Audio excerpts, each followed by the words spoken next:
Hi guys!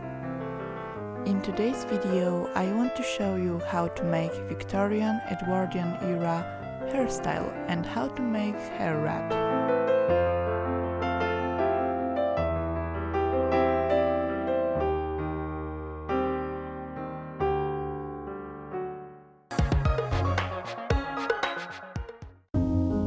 First, let's do a hair wrap.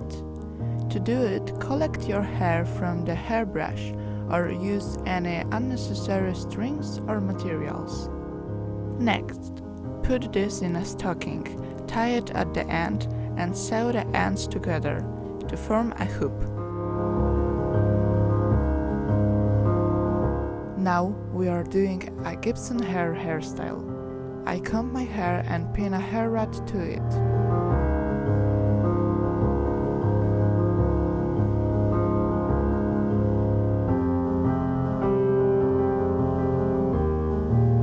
I put my hair in batches on the hair wrap and pin it.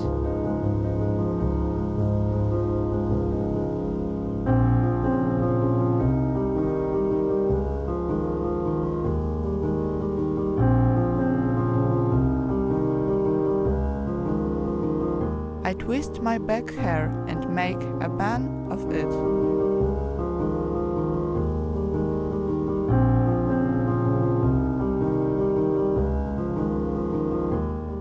And done.